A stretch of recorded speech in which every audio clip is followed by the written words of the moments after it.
I'm going to be the first president to use PowerPoint in the State of the Union. How do you feel about that? Yeah, break out the PowerPoint chant. No, don't do it.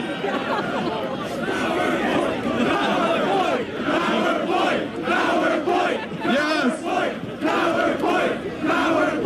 Yes, this is the nerdiest presidential campaign in history.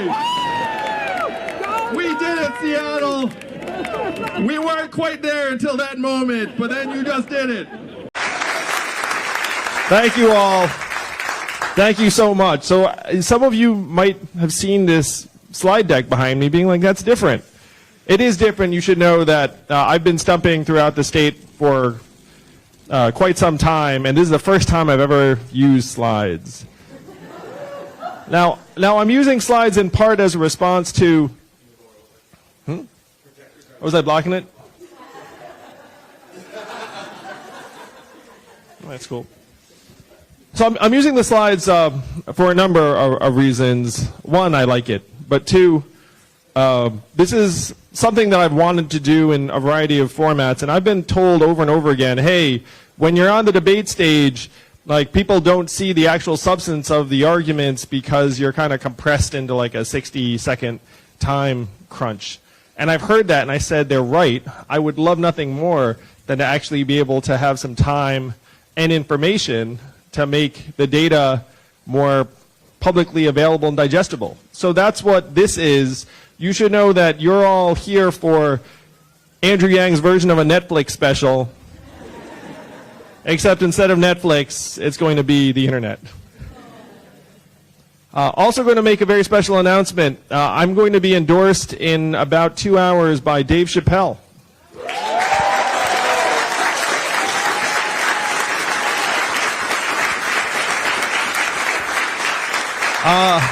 And not just endorsed, Dave is going to be headlining a couple of shows to benefit the campaign in South Carolina on January 29th and January 30th. So super indebted to Dave. Can't wait to help make this case to the country that we can do better for ourselves and our kids than we're doing right now.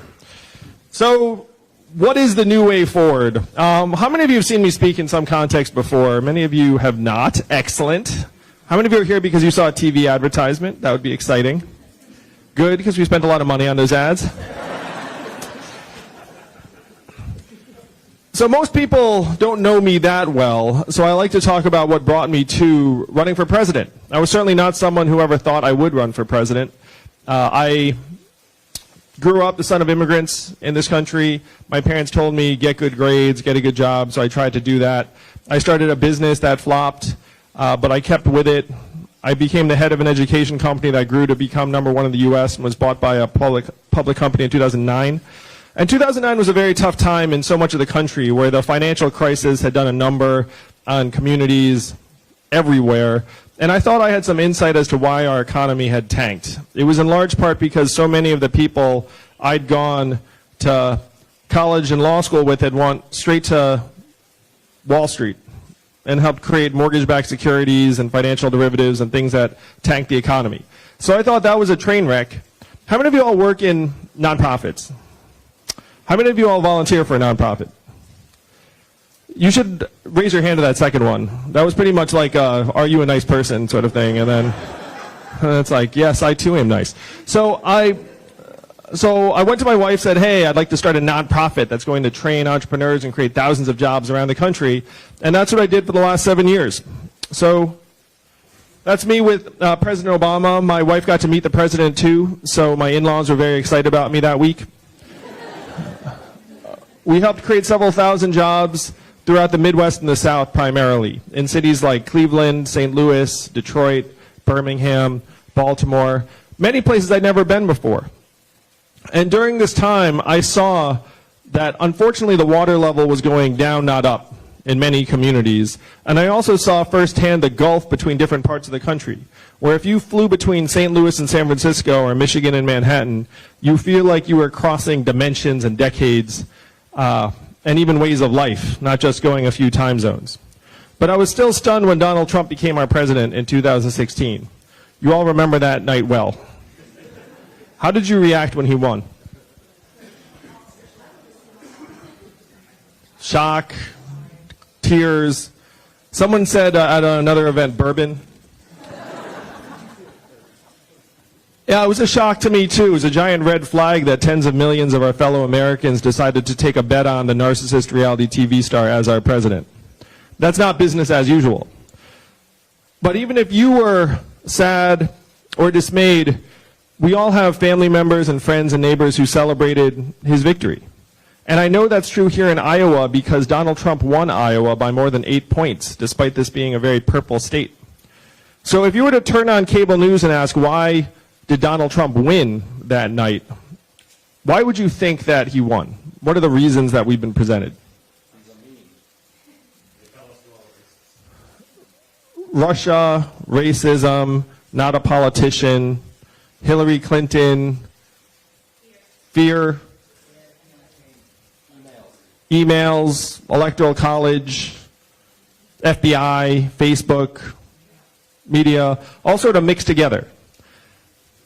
But I'm a numbers guy. I went looking through the numbers for an answer, and I found it. And I'm going to present it to you right now. And all right, so first I want to give us a bit of a backdrop as to what our economy looks like. I'm going to show you all the most common jobs in the U.S. economy just by category. So they are office and administrative work, makes sense, retail and sales, food service and food preparation, truck driving and transportation, and manufacturing. So these 5 job categories comprise almost half of all American jobs. Now, what do these jobs have in common, among other things? And if you've been keeping up with me in the campaign, you know the big themes of the campaign is that technology is transforming our way of life. So what effect is technology having on these jobs, the most common in our country? Yeah, they're getting automated away progressively. So we have some fun animations that illustrate some of these things that you've all seen and worked with and are very familiar with. This one I resent because I'm really bad at it. It always takes me like an extra 3 or 4 seconds to find the barcode. It's like, oh my gosh, where's the person when you need them? This is a robot pizza printer.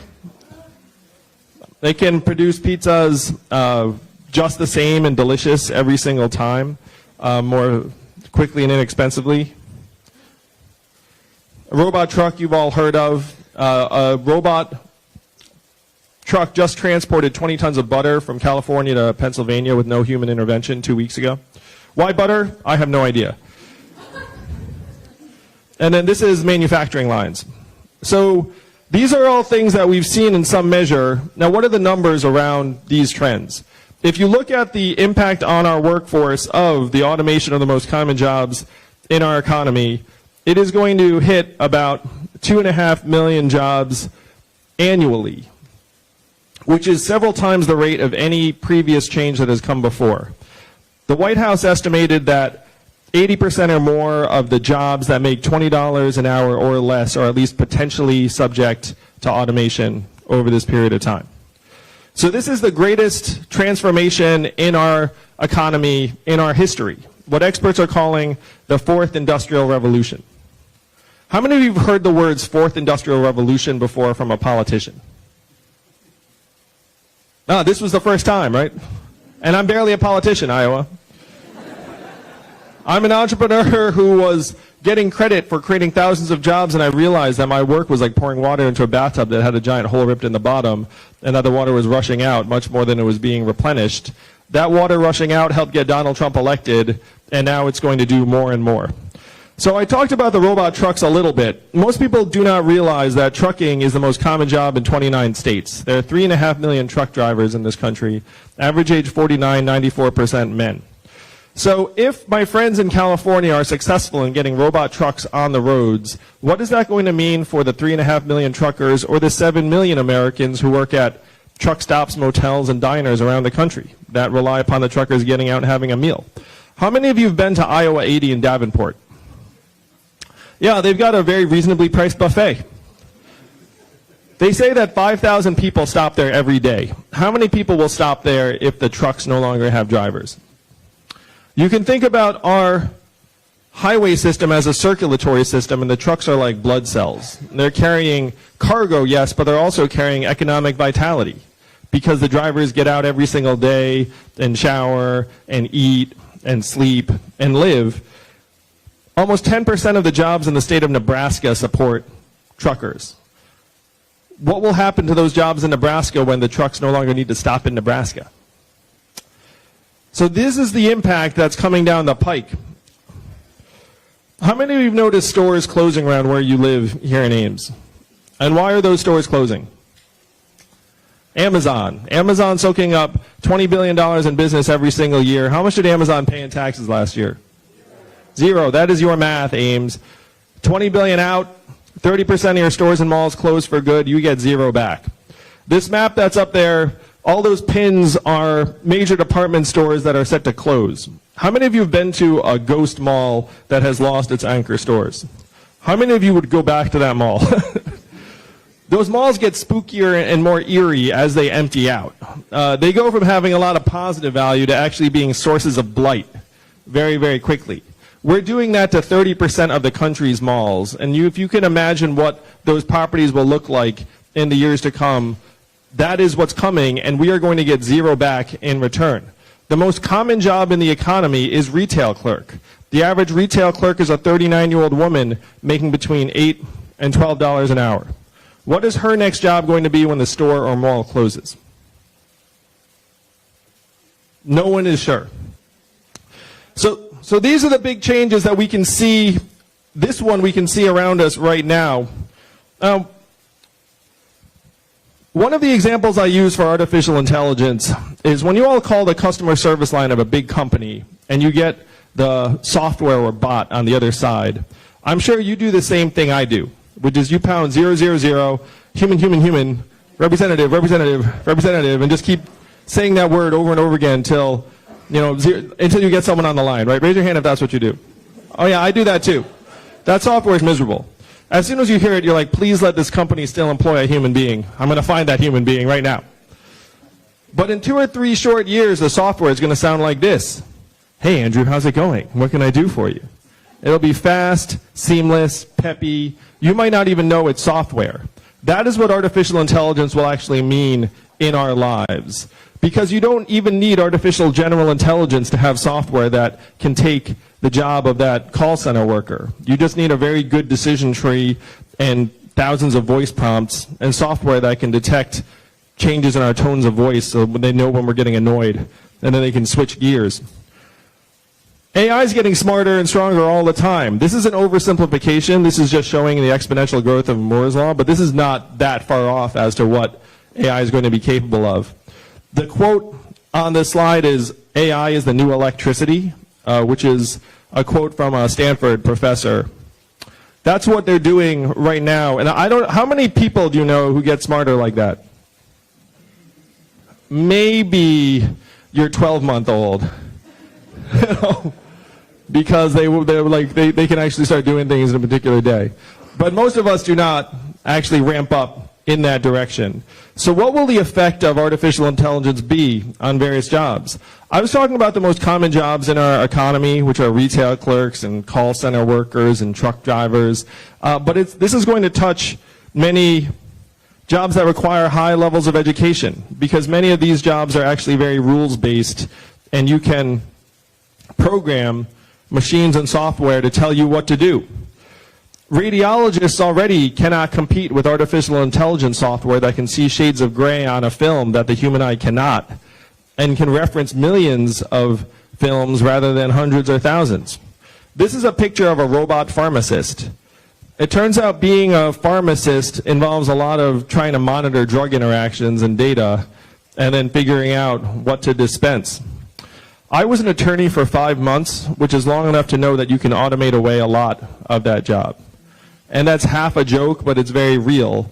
Software can edit contracts more cheaply and effectively and accurately than any human lawyer can if you were looking at a volume of documents. So this is a problem that's going to affect everyone pretty quickly. And it's already transforming certain industries like finance and insurance, who are replacing workers right now. I spoke to a group of 70 CEOs in New York City, and I asked them, how many of you are looking at replacing your back office clerical workers with artificial intelligence and software? Guess how many hands went up out of 70? All 70. The fact is you could fire whoever didn't have their hand up, because their incentives are all around improving their bottom line.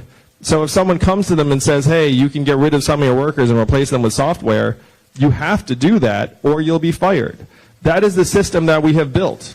Our system is built around capital efficiency for these publicly traded companies. It is not built around our well-being. It is not built around our quality of life. That's why we feel the way we do. Now back to the original question, why the heck did Donald Trump win Iowa by 8 or more points? How did he win Ohio, Michigan, Pennsylvania, Wisconsin, Missouri, all places that have traditionally been battleground or swing states? You had this entire series of explanations from the news networks, but I went through the numbers, and the numbers tell a very clear story. The reason why Donald Trump's our president today is that we automated away 4 million manufacturing jobs over the last number of years. And where were those jobs? Ohio, Michigan, Pennsylvania, Wisconsin, Missouri, and 40,000 right here in Iowa. I have been to the towns that have lost their manufacturing jobs here in Iowa, and after the plant closed, the shopping center closed, and then people left, and then the school shrank, and then that town has never recovered. I have seen the same thing play out in towns in Missouri, Ohio, Western Pennsylvania, Michigan. How many of you studied economics in college? Maybe you're studying now. Some of you might be students. So according to classical economic theory, what would happen to these 4 million workers who lost their manufacturing jobs? What's their next move, according to our textbook? They get retrained, moved, and find new jobs. Maybe they became coders. Sense where I'm going with this. So if you actually try and find what happened to those manufacturing workers, it turns out that many of them, even most of them, left the workforce. This curve is the labor force participation rate in the United States. And you can see around the time that manufacturing employment went off a cliff, so did workforce participation. It turns out that almost half the manufacturing workers who lost their jobs never worked again. And that shows up in the numbers. So how did these workers survive? They filed for disability. The black line is the disability rate, which went up and up at the same time that we were laying off all of these manufacturing workers. The gray curve is the ratio of employed to working age population, which obviously went down in the exact opposite direction. So again, we blast away 4 million manufacturing jobs in the swing states. Half of them, almost half, do not work again. They filed for disability. You then see surges in certain other numbers, like you see a spike here in the proportion of American children who are born to single moms. Right now it's about 40% in the US. You can see that also started to rise around this time. Studies have shown that when people lose their jobs, they get married at lower rates. Almost 2/3 of the manufacturing workers were men. So if you can see this playing out, as men lost their jobs, people get married at lower rates, but they still occasionally have children. You then also saw a surge in suicides and drug and deaths of despair, to the point where now America's life expectancy has declined for the last 3 years in a row. So that is the blue line. If you see these other lines, they are all other developed countries. So as you can see, which direction are the other lines going? Down. That's normal in a developed country. In a developed country, ordinarily you're getting richer, stronger, healthier, and people are not killing themselves at higher rates. In the United States of America, we have had record levels of suicides and drug overdoses that are so unprecedented that America's overall life expectancy has now declined for the last 3 years in a row. You know the last time America's life expectancy declined for 3 years in a row? Great Depression is a great guess. It's even earlier than that. It's the Spanish flu of 1918, a global pandemic that killed millions. That is the last time it happened in America, and it's happening now. This is not what the cable news networks are presenting as the reason why Donald Trump won, but I'm a numbers guy, and I find the numbers much more convincing than the working backwards rationale that the talking heads are using. They're trying to back into the numbers. Why not just use the numbers? You also saw surges in anxiety, depression, mental health problems, prescription drugs. We have a mental health crisis in this country that is also unprecedented. So to review, you have record high levels of corporate profits and GDP, but you also have record high levels of anxiety, depression, financial insecurity, dislocated workers, suicides, and drug overdoses. So if your corporate profits are going up and your life expectancy is going down, which do you listen to? We know which one Washington, D.C. is listening to. They can't see past the dollar signs. They're not paying attention to people and life expectancy. Washington, D.C. today is the richest city in our country. What do they produce? This is, no one knows. And yet business is awfully good. So these are some of the disconnects that have led to Donald Trump being our president.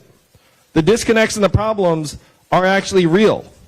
Donald Trump's our president today because he had a very simple message. He said he was going to make America great again. What did Hillary Clinton say in response? America's already great. Remember that? It's been a long 3 years, Ames, I know. But we're going to end it together in a little less than 3 weeks.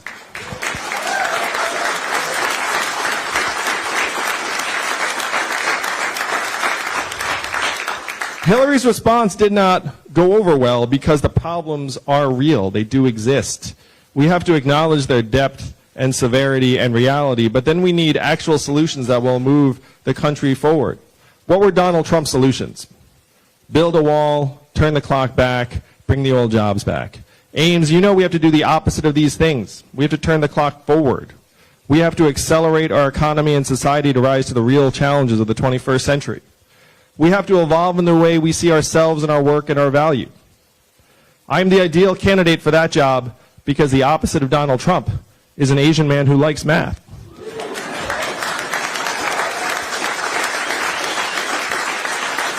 You may not know this if you're new, but math is an acronym. What does it stand for? Make America think harder. That's right. That's your job in 20 short days.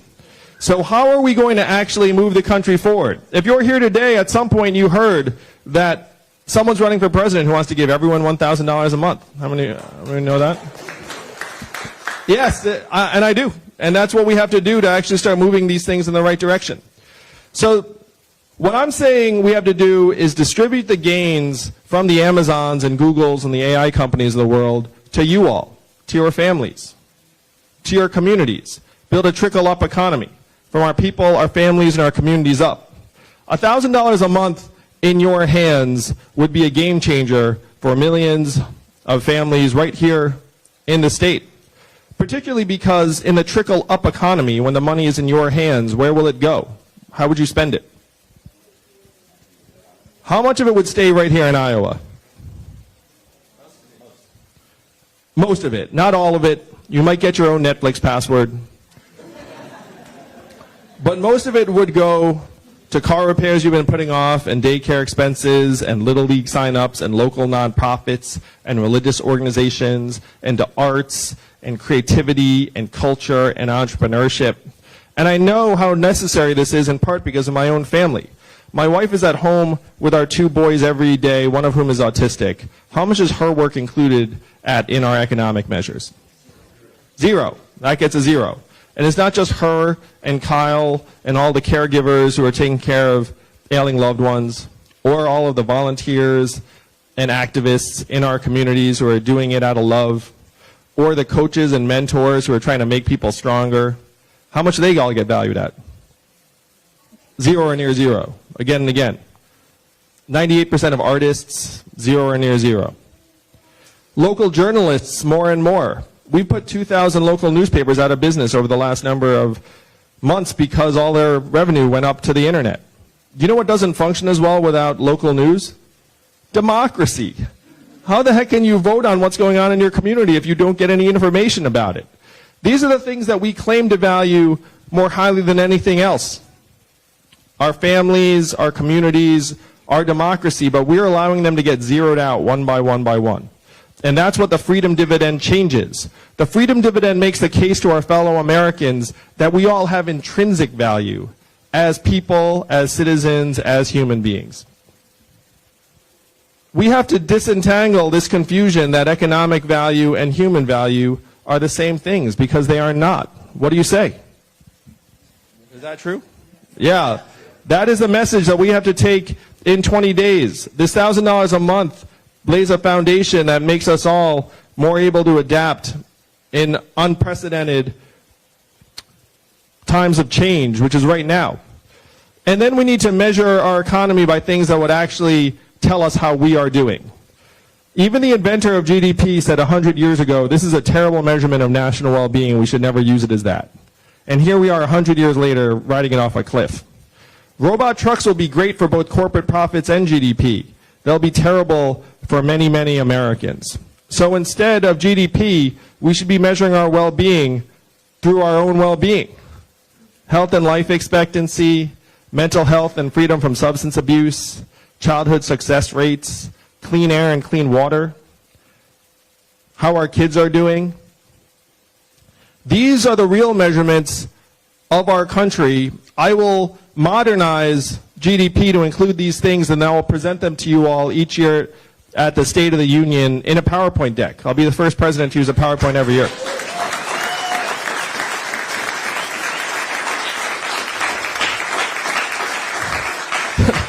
And so now you see why I'm using a PowerPoint deck right now. See, it all came together. To close, I'm not running for president because I dreamt about being president as a kid. Those were not the conversations in my household.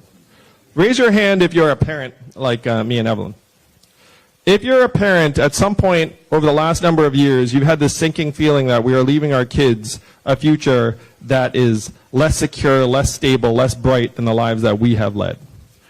And we think about that in terms of climate change, but it's not just climate change. If you were born in the U.S. in the 1940s, there was a 93% chance that you were going to be better off than your parents were. That's the American dream. That's what we all want to live. That's what brought my family here. If you were born in the 1990s in this country, which I can sense as many of you, you are down to a 50-50 shot, and that is declining fast. That is why we parents feel the way we do. Because it's true. We are leaving them a future that is less stable and less secure than the lives that we have led. I'm not running for president because I wanted to be president. I'm running for president because, like so many of you, I'm a parent and a patriot. I have seen the future that lies ahead for our kids. They deserve better, and I want to give them better.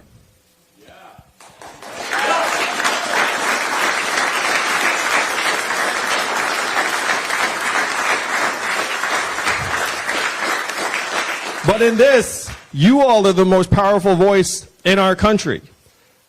It doesn't feel like that. Many of you are just living your lives, deciding to see the presidential candidates as we come through. But I did the math. Do you know how many Californians each of you is worth? 1,000 Californians each. That's right. That's the power each of you have. It's the power to actually transform the course of history. How many of us are here in this room today? I'm going to give a Trumpian estimate. There are about 1,800 people in this room. It's the biggest room anyone's ever seen. There are about 140 people in this room.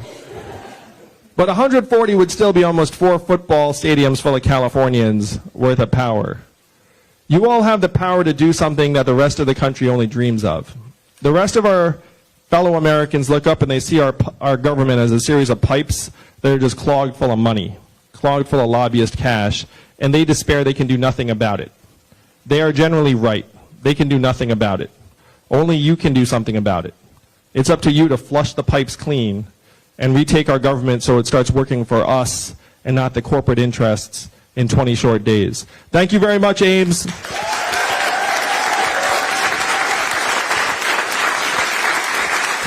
Thank you.